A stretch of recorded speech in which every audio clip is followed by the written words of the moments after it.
தொட போகிறேன். தொட்டுட்டேன். இதையும் தொட்டுட்டேன். பயம் இல்லையா அதுக்கு? பாருங்கள், இன்னும் கொஞ்ச நேரத்தில் இவங்கெல்லாம் என்ன ஆகிடுவாங்க? தொட்டா சுருங்கி. மனிதனுக்கு தான் உணர்வு இல்லை அப்படின்னு நம்ம நினைக்கிறோம். பாருங்கள், சுருங்கிடுச்சு எல்லாமே.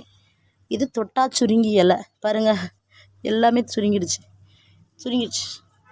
இந்த தொட்டா சுருங்கி இலை கட்டாயமான முறையில் நம்ம வீட்டில் இருந்ததுன்னா ஒரு வாரத்திற்கு இந்த கீரைகளை பறைத்து சமைத்து சாப்பிட்டோன்னா சுகர் வரவே வராது. வந்த சுகரை பர்ஃபெக்டாக கண்ட்ரோலில் வச்சுக்கலாம். எவ்வளோ அருமையானது பார்த்தீங்களா? வாங்க அப்படியே அங்கேருந்து வரோம்.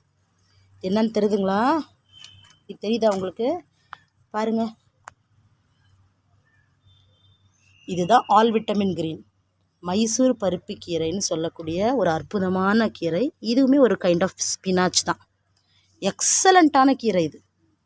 இதையும் வாரத்துக்கு ஒரு தடவையோ 2 தடவையோ சாப்பிட்டு வந்தால் பிபி ரொம்ப கண்ட்ரோலாக இருக்கும். பிபியை கண்ட்ரோலில் வச்சுக்கணுமா? வீட்டில் முதல்ல கொண்டாந்து வச்சுக்கணும். பாருங்கள், காணன் வாழை எவ்வளோ இருக்குது. இப்போ தாராளம் வாரத்துக்கு ஒரு முறை தாராளமாக சமைச்சு சாப்பிட்ற அளவுக்கு வளர்ந்து வந்துடும். அப்படியே அங்கேருந்து இங்கே வர பாருங்களேன், முக்குரட்டையும் தொட்டியில் வச்சுருக்காங்க எங்கள் அம்மா. முக்குரட்டை கீரை தெரியுதுங்களா?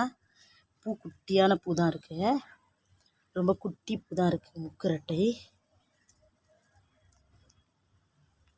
365 நாளும் அரைக்கீரை எப்படி சாப்பிட்றோமோ அதே மாதிரி முக்குரட்டையை சாப்பிடலாம். அதாவது உடம்புல உப்பு ஜாஸ்தியாகிடுச்சு, ஏதோ ஒரு பிரச்சனைனால வீக்கம் கொடுக்குது, உடம்பு கால் வீங்கிடுச்சு, நீர்ப்போக்கு சரியில்லை அப்படின்னா முருங்கை சாப்பிட்டா கூட வயிறை கலரிடும் அப்படின்னு சிலருக்கு எண்ணம் உண்டு. ஆனால் முக்குரட்டை ஒன்றும் பண்ணாது, தண்ணி மட்டும் பிரித்து வெளியில் தள்ளிடும். அப்படியே பர்ஃபெக்டாக கிட்னிக்கு என்ன வேணுமோ அந்த வேலைகளை செய்யும். இயற்கை அப்படிப்பட்ட கொடையை நமக்கு கொடுக்குது, நமக்குத்தான் தெரியல. இது எல்லாத்த பற்றி நீங்கள் முழுசாக தெரிஞ்சுக்கணுன்னா